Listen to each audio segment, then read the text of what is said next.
തെക്കൻ ലെബനാനിൽ അധിനിവേശത്തിനെത്തിയ ഇസ്രായേലി സൈന്യത്തിന്റെ മെർക്കോവ ടാങ്കുകളിൽ കൂട്ടക്കൊല ചെയ്ത് ഹിസ്ബുള്ള എന്ന റിപ്പോർട്ടുകളാണ് പുറത്തുവരുന്നത്.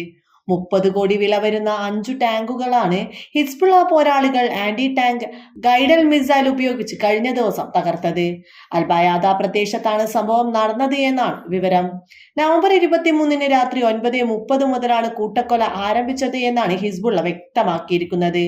അൽബയാദയുടെ പ്രാന്തപ്രദേശത്തെത്തിയ ഇസ്രായേലി സൈന്യത്തെ യന്ത്രത്തോക്കുകളും മിസൈലുകളും ഉപയോഗിച്ച് ആക്രമിച്ചതായി ഹിസ്ബുള്ള പ്രസ്താവനയിൽ അറിയിച്ചു.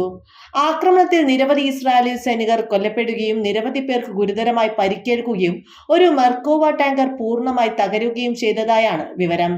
ഇതോടെ കൂടുതൽ സൈനികരെ ഇസ്രായേൽ പ്രദേശത്ത് എത്തിച്ചിരുന്നു. ഈ സൈനികരെ ലെബനൻ അതിർത്തി കടക്കാൻ ഹിസ്ബുള്ള അനുവദിക്കുകയും ചെയ്തു. 30 സൈനിക വാഹനങ്ങളിലായാണ് സൈനികർ ലബനന്റെ അകത്തേക്ക് കടന്നത്.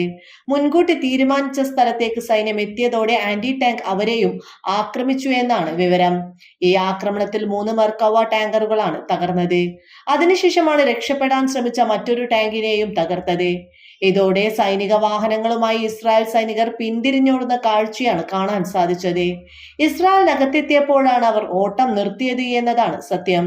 അതേസമയം ഇസ്രായേലിന്റെ വടക്കൻ പ്രദേശങ്ങളിൽ ഹിസ്ബുള്ളയുടെ ഡ്രോൺ ആക്രമണത്തിൽ 9,000 വീടുകളും 7,000 വാഹനങ്ങളും തകർന്നതായി നികുതി വകുപ്പ് അറിയിച്ചതായി ഇസ്രായേലി മാധ്യമങ്ങൾ റിപ്പോർട്ട് ചെയ്തു.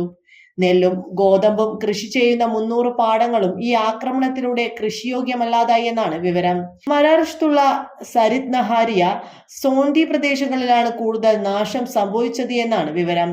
കിര്യത്തിലെ കെട്ടിടങ്ങൾ പുനർനിർമ്മിക്കാൻ മാത്രം 4 മാസം സമയമെടുക്കുമെന്നാണ് ഇസ്രായേൽ മാധ്യമമായ എത്തിയോത്ത് അക്രോന്ത് വിശദമാക്കുന്നത്.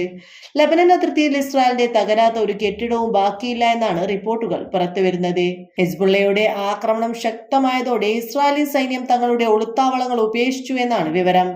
എലിബാത്ത്, റാഫെ തുടങ്ങിയ നിരവധി സൈനിക കമ്പനികൾ പൂട്ടി മധ്യ ഇസ്രായേലിലെ രഹസ്യ കേന്ദ്രങ്ങളിലേക്ക് ഇസ്രായേൽ സൈനികർ മാറിയതായാണ് റിപ്പോർട്ട്. കമ്പനികൾ പൂട്ടിയതിന്റെ അടിസ്ഥാനത്തിൽ മാത്രം 600ഓളം ജീവനക്കാർക്ക് ജോലി നഷ്ടമായതായും റിപ്പോർട്ടുകളിൽ പറയുന്നുണ്ട്.